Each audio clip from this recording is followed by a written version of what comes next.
Hello, dear students. Welcome once again. Today we are going to discuss parts of speech. Right? Have you ever thought? क्या आपने कभी सोचा कि ये parts of speech नाम क्यों पड़ा? Why this parts of speech? Why not anything else? तो अब सोचिए, whatever we write or speak, हम लोग जो कुछ भी लिखते हैं या बोलते हैं तो हम लोग स्पीच का इस्तेमाल करते हैं. क्या होते हैं? वॉट एवर इज सेड और whatever is read is called speech, right ना? Then suppose take an example. Ram is a very intelligent student. This is the speech, right? And when we make parts of this, what we say? We see here, हम लोग देखते हैं कि हम लोगों ने part में बांट किया, तो this is called parts of speech. और ये जो डिवीजन है, इस डिवीजन के पीछे, इस बांटे जाने के पीछे कुछ लॉजिक है. आइए उस डेफिनेशन को समझते हैं कि पार्ट्स ऑफ स्पीच का डेफिनेशन क्या होगा. Parts of speech, right?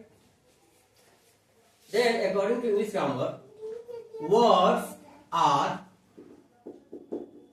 divided into different kinds or classes. Different kinds of classes according to their functions in sentences. According to their functions in sentences, यानी कि जितने भी वर्ड हमने जो ये बांटा, इनका इस वर्ड का कुछ अपना अलग फंक्शन है, इसका अपना अलग फंक्शन है, इसका अलग फंक्शन है, उस तरह से इसका अलग अलग फंक्शन है. तो उसी आधार पर इसको अलग अलग भागों में, वर्गों में बांटा गया है. These classes are known as parts of speech. इन्हीं जो क्लासेस है, ये डिवीजन है, ये जो क्लासिफिकेशन है, इसको हम पार्ट्स ऑफ स्पीच कहते हैं. They are 8 in number. संख्या में कितने हैं? 8 है. फिर से एक बार रिकैप करते हैं इस बातों को कि क्यों ये पार्ट ऑफ स्पीच ही है, इसको कुछ और कोई नाम क्यों नहीं दिया. तो हम लोग कुछ लिखते हैं या कुछ बोलते हैं, उसको स्पीच कहा जाता है, राइट? एग्जाम्पल हमने दिया कि Ram is a very intelligent student, एक स्पीच हो गया. अब इसको अगर हम अलग अलग पार्ट में बांट दे तो ये पार्ट्स हो गए, एक से अधिक का तो पार्ट्स हो गए. तो क्या चीज का पार्ट्स हो गया? ये स्पीच का हो गया, इसलिए इसको पार्ट ऑफ स्पीच नाम दिया गया, कुछ और नहीं दिया गया. अब क्वेश्चन उठता है कि ये जो डिवीजन हमने किया, ये अलग अलग पार्ट किया, ये क्या वजह है, इसका लॉजिक क्या है? तो words are divided into different kinds और classes according to their functions in sentences. वाक्यों में इनके अपने अलग अलग कार्य हैं और उन अलग अलग कार्यों के आधार पर, जैसे एक एग्जांपल राम, तो राम किसी व्यक्ति का नाम बताने का काम कर रहा है. इज, तो ये इसका वर्ब यानी मेन वर्ब है जो बताने का काम कर रहा है, प्रेजेंट टाइम. ये क्या है? ये संख्या को दिखा रहा है. ये क्या है? इंटेंसिटी दिखा रहा है कि कितना तेज, बहुत तेज.